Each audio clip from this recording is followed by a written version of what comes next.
Hello, welcome back to Kentucky Home Garage. Today I have a 2005 Ford Mustang with a 4.0 liter engine.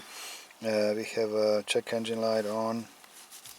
With a customer complaint is rough idle, intermittent no start. Let's see what kind of codes we have.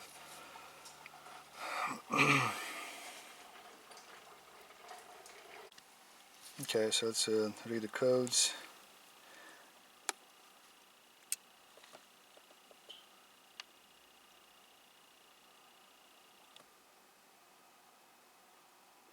Today is very slow. I'm not sure why. This scan tool is usually it's pretty good. Maybe I don't know why it's taking so long to communicate with the car.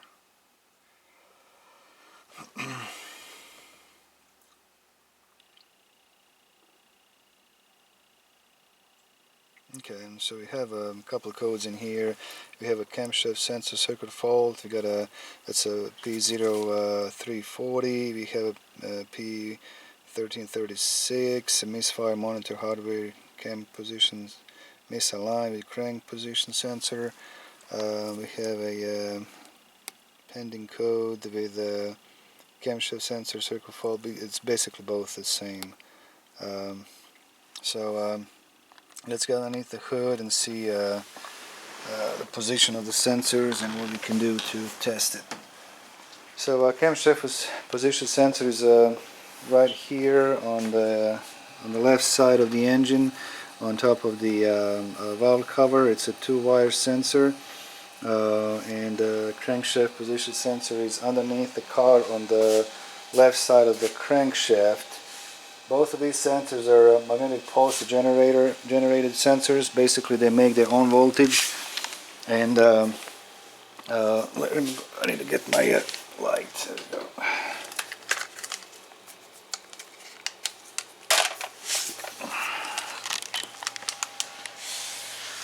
So I already back probe my sensor. So this is the here's my camshaft sensor right there. It's basically basically reads the reluctor wheel from the crank, and the camshaft sensor reads a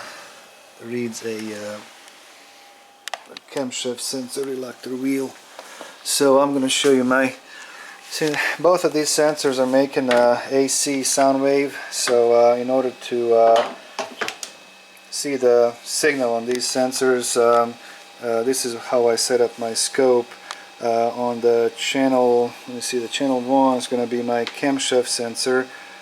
So I got my this is channel 1 and channel 2. I got AC coupling enabled on both, so I can see my AC sound wave, AC signal. The voltage on the channel 1 is a 10 volts AC, and let's see, the channel 2, it is come on.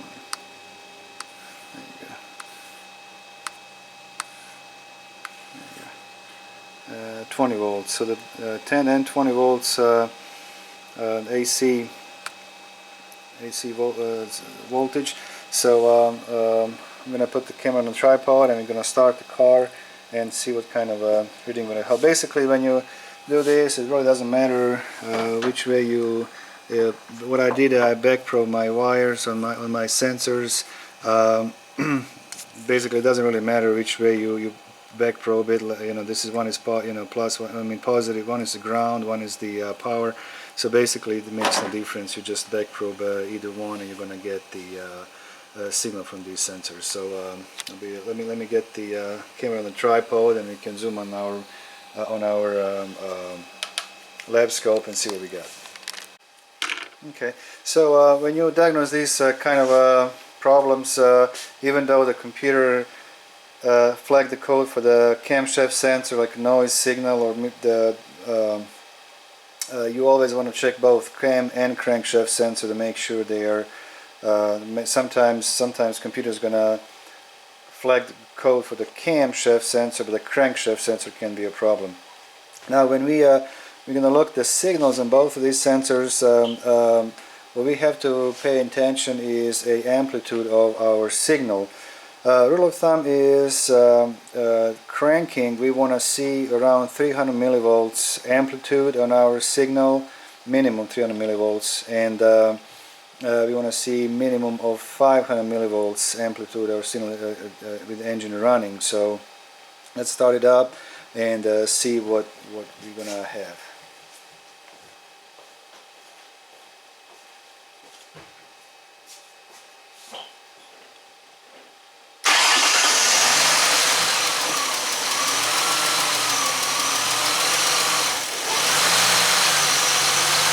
We can see the engine is stumbling. Now this my yellow trace is my camshaft sensor, and we can see that there is intermittently we have a spike. Now it's gone right here. Something's happening with the camshaft sensor. This is a crankshaft sensor. Looks pretty normal. Now when we look, this is the notch the computer is using for to fire the for the control of coils and to fire coils and fuel injectors. And let me get this. Now there's definitely something's happening with the camshaft sensor here. Now when we I'm just gonna stop this to see if I can let's see. It's not gonna measure now. Doesn't matter. So when we look the amplitude of the signal on our green trace on the crankshaft sensor, we can see we have a -4 volts and +4 volts. So that's a good signal.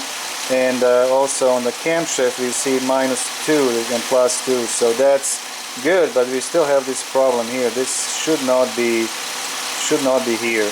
So what I'm going to do next, I'm going to pull the fuse for fuel pump.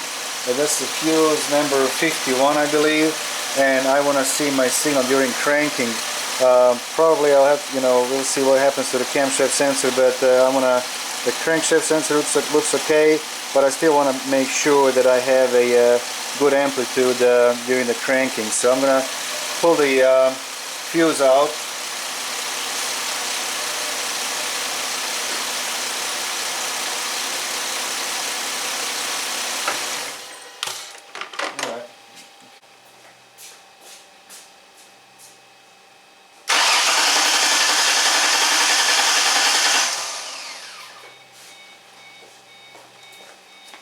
Okay, let's see now.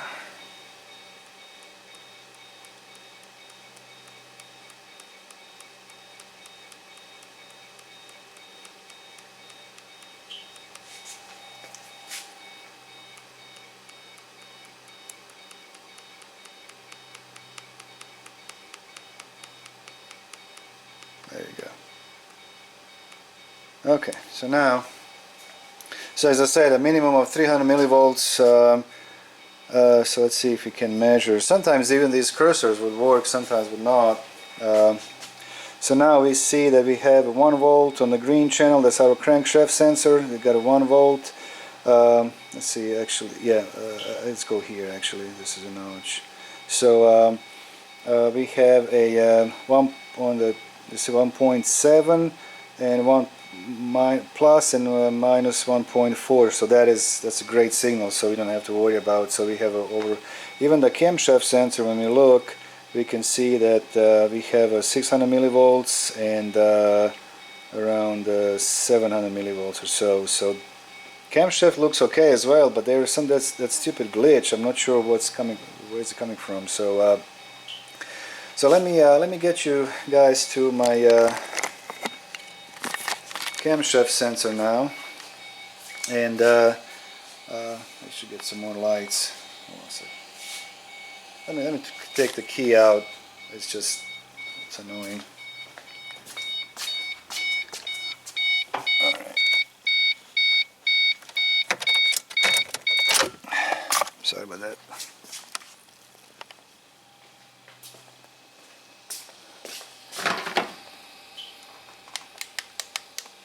Okay, so here's my camshaft sensor, and I noticed it that somebody was here. Somebody was messing with these wires, and let's see.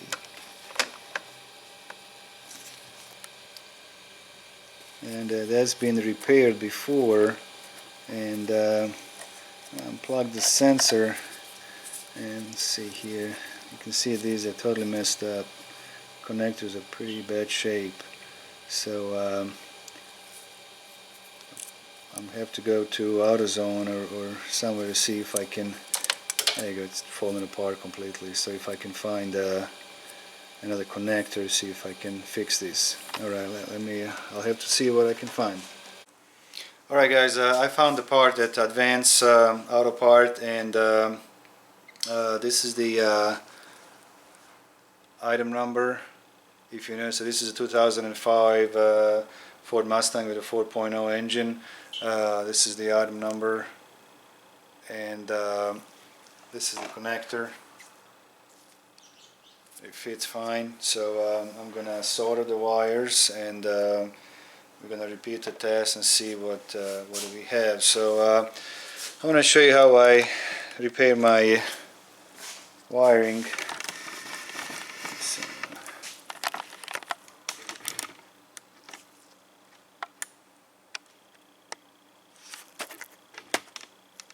Everybody using different techniques, you know.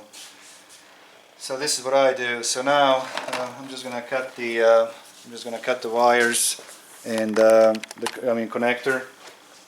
I'm gonna strip the insulation off of it, so nice and even like that. So this is junk. I'm gonna use the pliers to get the insulation off of it.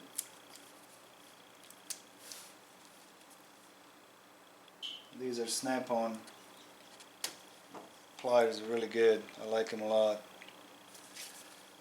Okay, so next I'm just going to take the soldering gun, and what I do, I just put little solder on each wire, and I just solder it together. I mean, I know some people like to kind of you know, tangle the wire together or whatever. I mean, I don't know. I mean, I've been doing this. I've done this way for quite some time and never had any issues, so you guys let me know if I'm doing something wrong. But so basically I'm just gonna heat up my wire and so put some solder on it.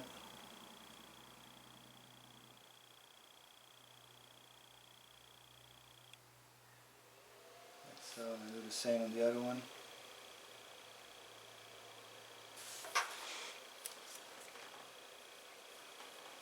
See, okay.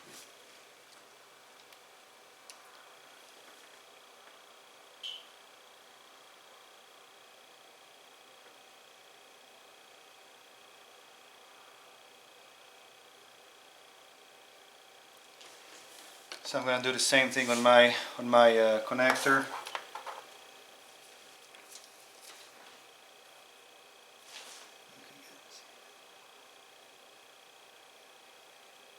Make sure you heat up your wire so that the solder goes in, you know, melts in. So take your time, don't rush.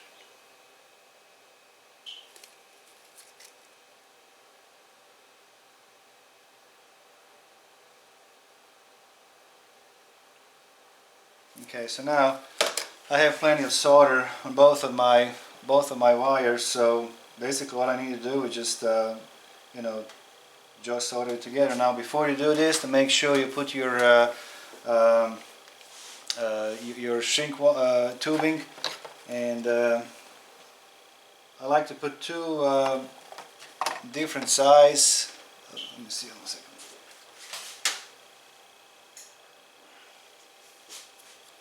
I'm going to zoom out just a little bit.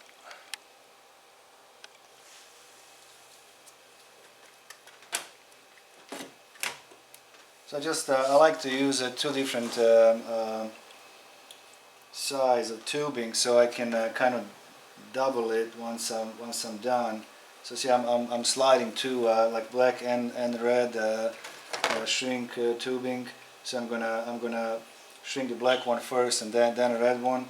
I'm doing this because just to give better grip, you know, on the wire, so the wire does not twist too much. So basically, have a double insulation on your repair.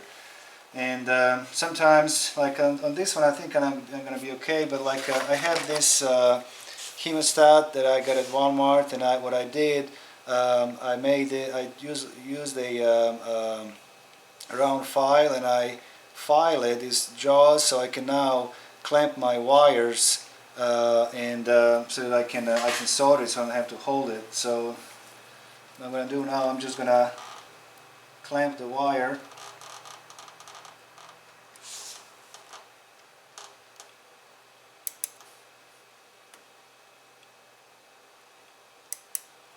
Okay.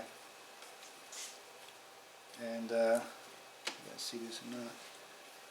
Now my clamp is holding my wires together. Now I can just use my soldering gun and finish my soldering. So, and now actually this way I have my one hand free, so I can manipulate and finish the job. So manipulate my wires if I need to, and can hold it like this. So now I'm just gonna touch both of these wires and finish my soldering.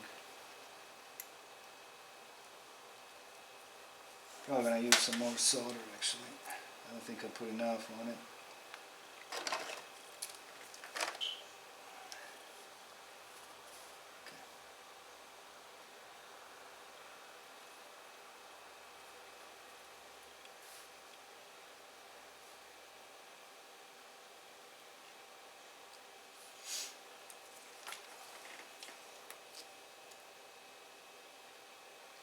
I'm going to move it to the other side so I can finish the other end that was clamped. And I got a nice and even connection here. I messed it up. Hold on a second.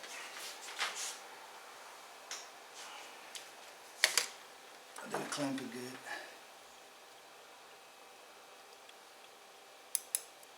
There we go. That's better. All right, this will work.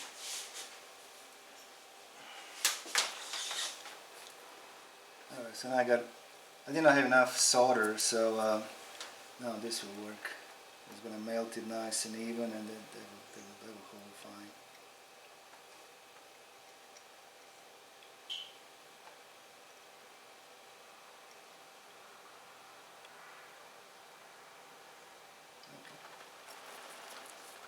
Okay. Alright. This one is good, so I'm going to do the same on the other one. I'm just going to clamp it.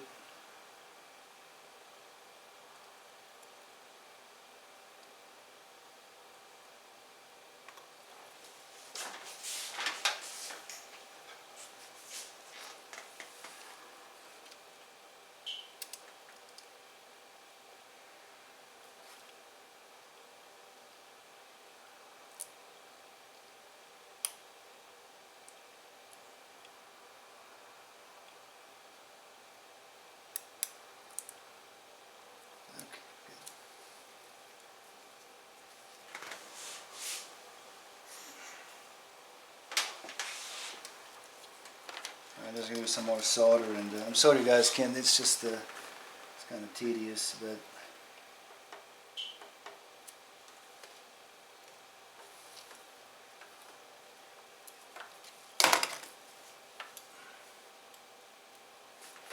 alright, there we go. So make sure you got all the wires, you know, next to each other, and then you should be fine. I mean, I've done this way for a long time and never had any problems with the wires coming undone, or the wire would break or whatever. So now I have a good, plenty of solder, and I like it. It looks okay. So, and you know, you can look the other side and make sure that you got all the solder melted nice and even. And if you don't, you just repeat your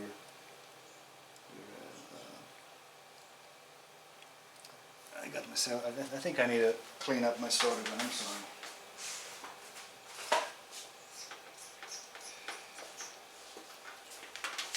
Usually I don't have this much trouble doing this, but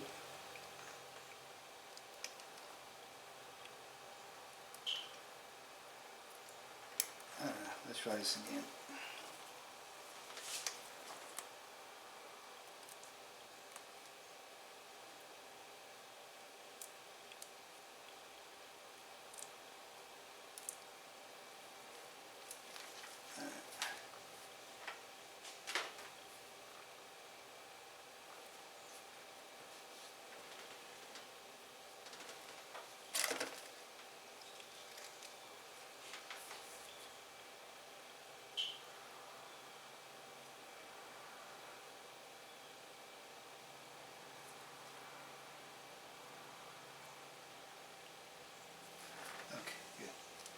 Alright.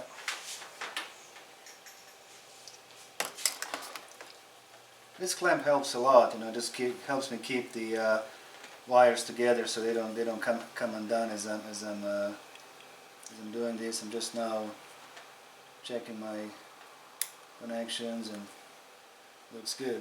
Okay, so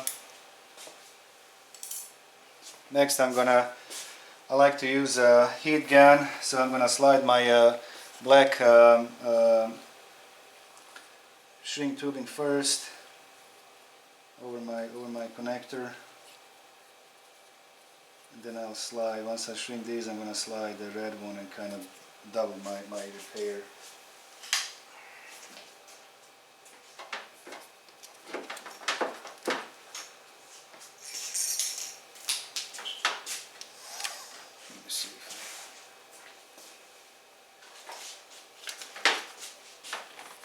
I'm gonna put this behind this sandpaper so I don't damage something that I'm supposed to.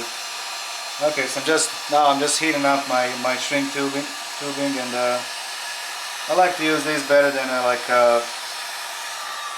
open flame or whatever. So I got this done, so I'm just gonna get my red one over, and this will be good.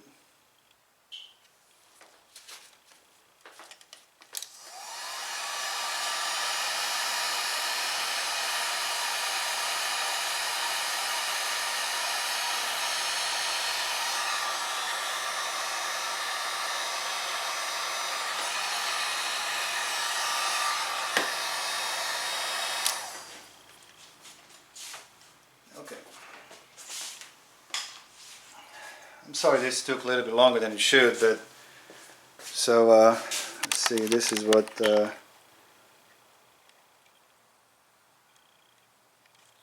actually, I'm sorry, I did not record this very well. I'm sorry, I'm still trying to learn how to do all this. So there you go, this is my wiring, and it looks fine. There you go. Okay, so I'm gonna put all this together. I'm just gonna put some tape around here and plug it back in my connector, and repeat the test and see what kind of signals we have from the cam and crack again.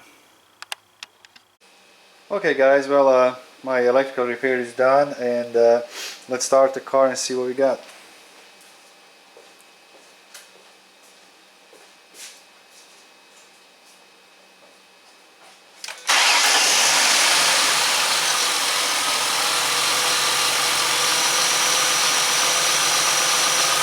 Sounds much better.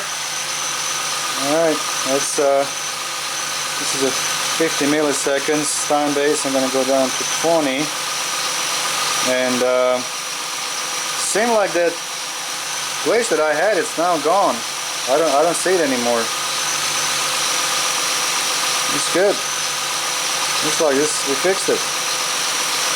Looks like the reason why we had this glitch was because of the connector that was messed up. Let me see if I can get the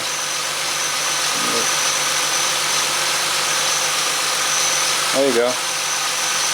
You got nice and even signal on both crank and cam and crankshaft sensor. Looks good. Looks good. There you go. You don't have that glitch that we used to have on our yellow channel. All right, this is fixed. All right.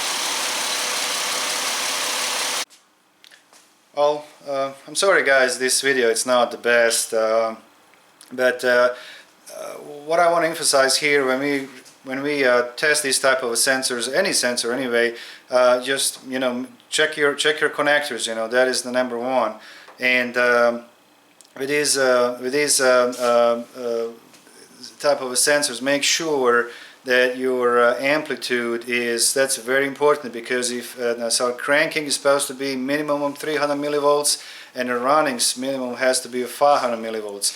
Now if what you can get yourself messed up if you're using your lab scope, and when you see the very weak signal, you can change your voltage scale until you stretch your signal on your screen, and you think that you're going to be okay, but you may be on like a 10 millivolt or maybe 50 millivolts scale. I'm sorry, and your signal is going to look okay on your screen, but that's not correct, because your scale is just your scale is not right, because you are measuring way too low of the voltage there. So make sure that you're gonna have at least 300 millivolts cranking and 500 millivolts running. If it's less than that, that's a weak signal. A computer cannot read it. And that's it, guys. I'm sorry for such a bad video. I'll do best next time, but I'll do better next time. But this is all I want to say now. So this was a good repair. It was interesting to see that the connector was actually making that glitch on that sensor. So if you would not unplug your connector, you would think that there has to be the sensor that's making that glitch on the amplitude, but it was just a bad connection between the sensor and the connector, basically. So alright guys, well, thank you so much for watching. Please subscribe to my channel, and see you next time. Thank you. Bye.